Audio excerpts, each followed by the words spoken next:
श्री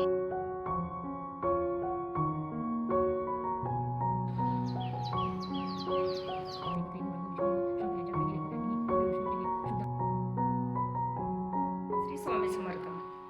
आज 9 तारीख 9 एप्रिल म्हणजे आजपासून सप्ताहाला प्रारंभ होत आहे. तसंच 9 तारीख म्हणजे ही 9 तारीख माझ्यासाठी खूप खास असते, कारण की 9 तारखेला संध्याकाळची जी नैवेद्य आरती असते ना 6:30ची, ती माझ्याकडे असते, म्हणजे मला मिळाली आहे. तर आणि योग असाच म्हणाला की आज 9 तारखेला सप्ताहाचा प्रारंभ होतोय आणि संध्याकाळी माझ्या हाताची नैवेद्य आरती 6:30ची.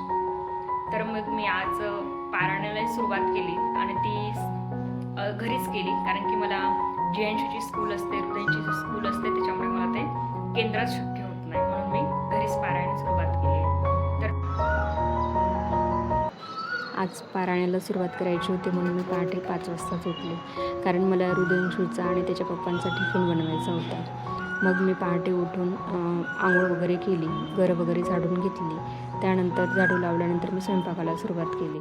त्यांचा टिफिनसोबतच मी सकाळचा स्वयंपाकसुद्धा करून घेतला आणि सगळं स्वयंपाक करत करत मला 7 वाजले. 7 वाजेपर्यंत माझं सगळं आवरून झालं होतं. त्यानंतर मी साडी नेसली आणि साडी नेसून पूजेला सुरुवात केली. सगळ्यात आधी तुळशीची देवपूजा केली, त्यानंतर तुळशीची पूजा केली. तुळशीची पूजा झाली त्यानंतर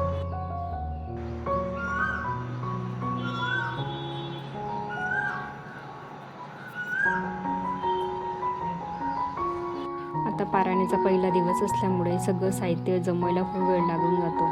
दिवा सतत तेवत राहावा म्हणून तेल जवळ ठेवलं, म्हणजे पूजा करताना. मध्येच तहान लागली तर पाणी प्यायला ग्लास ठेवला, कारण पारायण सुरू झाल्यानंतर मध्ये उठणं किंवा बोलणं टाळायचं असतं. मग मी त्यानंतर सगळं साहित्य जमवलं. तुळशी पूजन झाल्यानंतर मी त्या दिवशी गुरुवार होता म्हणून उंबरठ्याला हळदीचं लेपनसुद्धा करून घेतलं, कारण की गुरुवारी किंवा सणासुदीला मी हळदीचं लेपन हे करत असते, म्हणून हळदीचं लेपन केलं आणि उंबरठ्याची सुद्धा पूजा करून घेतली. पूजा करण्याआधीच आपण सगळं घर प्रसन्न केलं. पूजा वगैरे करून तुळशीची सगळी पूजा केली तर खूप घर प्रसन्न वाटत असतं, म्हणून मी उंबरठ्याची सुद्धा पूजा करून घेतली. आणि पहिला दिवस होता म्हणून थोडा वेळ होतोच, म्हणून माझं सगळं सावकाशपणे चालू होतं. त्यानंतर हे सगळं करत करत कळलंच नाही कधी 7 वाजले आणि कधी 7:30 झाले असं.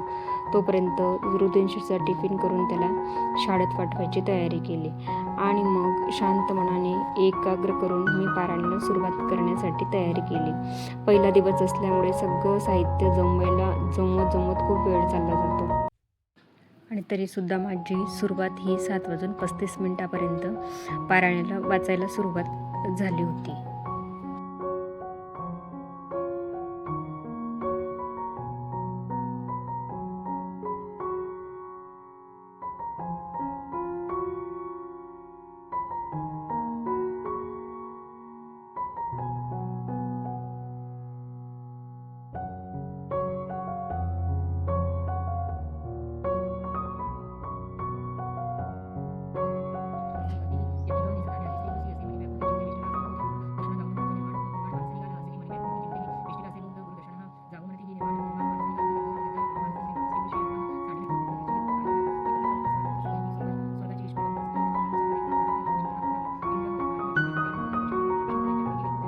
पहिला दिवस असल्यामुळे थोडा वेळ जास्त लागला आणि पारायण संपायला जवळजवळ 10:15 वाजले असतील. त्या वेळेपर्यंत मी काहीच खाल्लं नव्हतं, म्हणून मी साधाच फळांचा नैवेद्य दिला, कारण की 10:30 वाजले होते. नैवेद्य आरतीची वेळ झाली होती आणि मनापासून आरती केली. हे सगळं सावकाशपणे चालू होतं. त्यानंतर मी बाजारात गेली आणि संध्याकाळच्या नैवेद्यासाठी सगळं साहित्य जे लागणार होतं ते घेऊन आले. नारळ, खडीसाखर, फुलं आणि प्रसादासाठी केळी, फरसाण वगैरे सगळं घेऊण्यासाठी मी निघाली होती. त्यानंतर घाई नको व्हायला म्हणून सगळं आधीच व्यवस्थित नैवेद्याची तयारीसुद्धा माझी दिवसभर चालूच होते. घरी येऊन उरलेली भांडी आवरली, फरची पुसली. खरं तर पारायणानंतर लगेच फरची पुसायची नसते, पण घरात लहान मुलं असलं की थोडंसं ॲडजस्ट करावं लागतं, म्हणून मी फरची पुसली आणि सगळं आवरून झालं. सगळं आवरत मला 12:30 वाजले असतील, कारण की मला JNCला 12:30ला स्कूलला सोडायचं असतं आणि त्याला 12:30 वाजता मला स्कूलला सोडल्यानंतर परत पुन्हा तिथून मला केंद्रात जायचं होतं, कारण की केंद्रात स्वामी चरित्राचे 1 ते 21 अध्याय वाचायचे होते. ज्याच्याकडे संध्याकाळची 6:30ची आरती असते ना, तर त्याला स्वामी चरित्र पूर्ण वाचन करावं लागतं 1 ते 21 अध्याय. आणि दुपारची म्हणजे सकाळची 10:30ची आरती असेल तर त्यांना दुर्गा सप्तशीचा पूर्ण एक पाठ करावं लागतं. म्हणून मी दुपारीच वाचन करून येते. तसं संध्याकाळी नैवेद्य आरती झाल्यानंतर सुद्धा वाचू शकतो, पण मला घाई नको, सावकाशपणाने शांततेत वाचायला आवडतं. म्हणून मी त्याला स्कूलला सोडायसाठी निघाले होते 12:30ला. त्याला स्कूलला सोडलं आणि तेथून मी सरळ केंद्रात गेले. आणि आज पहिला दिवस होता, तरी मंदिराचं वातावरण तुम्ही बघाल तर खूप प्रसन्न वाटत होतं. आणि तसं ही दुपारची वेळ होती म्हणून थोडीशी सेवेकऱ्यांची गर्दीही कमी झाली होती.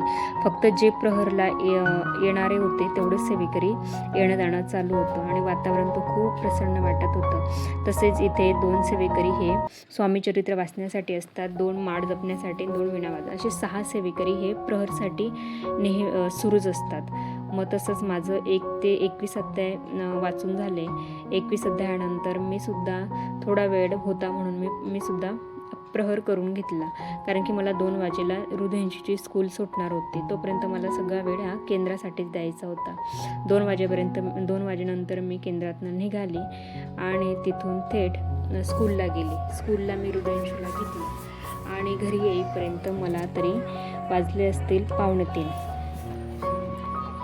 थोडा आराम करावा असं वाटलं, पण लगेच लक्षात आलं अजून स्वयंपाक बाकी आहे, कारण नैवेद्य 6च्या आधी नेऊन द्यायचा असतो. मग लगेच स्वयंपाकाला सुरुवात करायला मी तयारी केली. सर्वात आधी डाळ भात ठेवला, कारण तो नैवेद्यात अत्यावश्यक असतो. हळूहळू सगळे पदार्थ तयार झाले. आता मला नैवेद्याच्या स्वयंपाकात कोणते पदार्थ बनवायचे, तर असे हे ठरलेले पदार्थ असतात. म्हणजे भाज्या कुठल्याही करू शकतात. तर मी असं लिहून ठेवते. काय होतं, हे असं लिहून ठेवलं ना तर जाताना सगळं आपण एकदा चेक करून बघायचं आणि मग सगळं बॅगेत व्यवस्थित ठेवलं आहे का नाही ते बघायचं आणि मग ती बॅग न्यायची. म्हणजे ऐनवेळेस आपली कुठलीही वस्तू राहिली असं होत नाही. म्हणून मी अशी एक चिठ्ठी लिहून ठेवली आहे आणि हा कागद मी सांभाळून ठेवत असते. तर आता त्यासाठी कुठे काय नेते मी तेच तुम्हाला सांगते. डाळ भात लागतो, त्याच्यानंतर कांदा भजी लागते, 1 आणि 2 अशा म्हणजे 2 भाज्या लागतात. आता मी कुठल्या भाज्या बनवते ते ठरवते.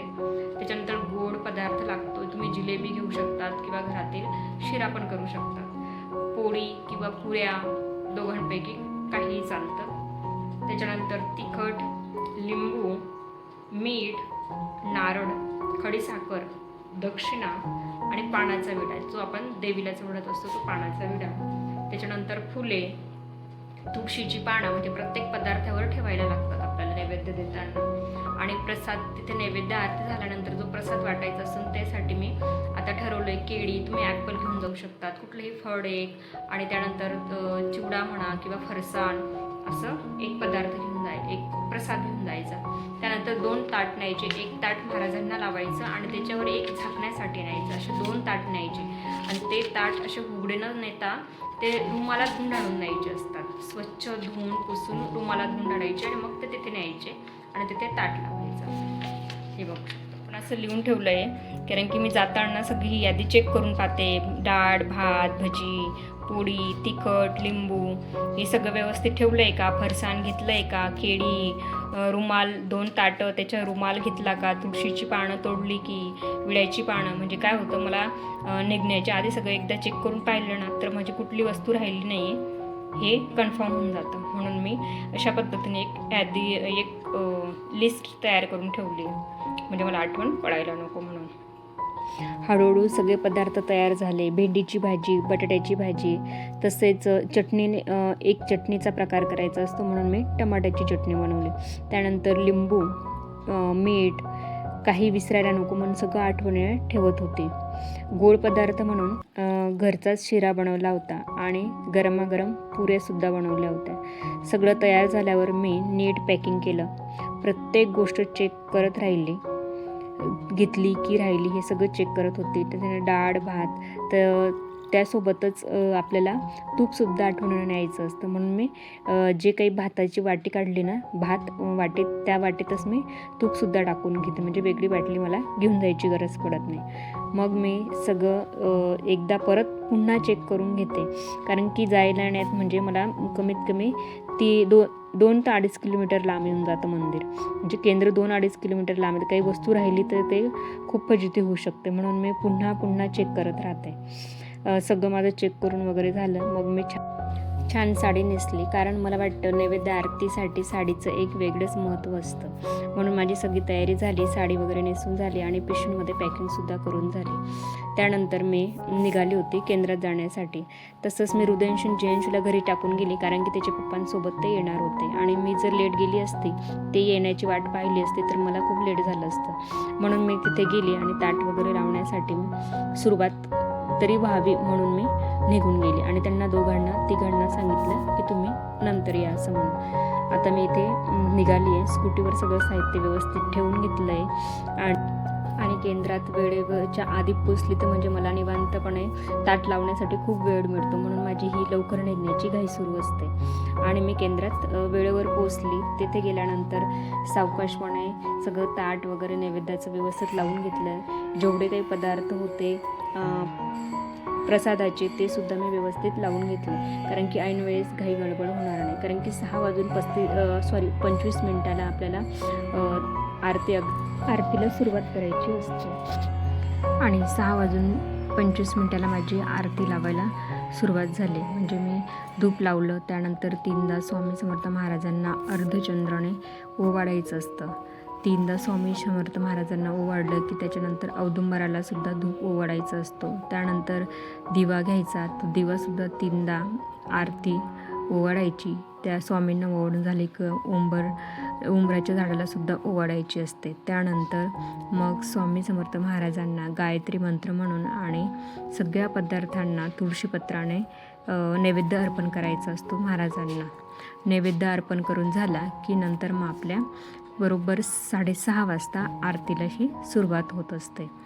तर मग मी इथे नैवेद्य देते, कारण असं आहे मला ते त्या हृदयंशीच्या पप्पांना सांगावं लागतं आहे, कारण की दर महिन्याची जी आरती असते त्या आरतीला मी एकटी जात असते. त्यांना वेळ नसला तर मग मला एकटीला जावं लागतं, म्हणून त्यांना सगळ्या हे गोष्टी समजावून सांगाव्या लागत आहेत. म्हणून ते आरती देताना मी त्यांना प्रत्येक गोष्ट सांगते.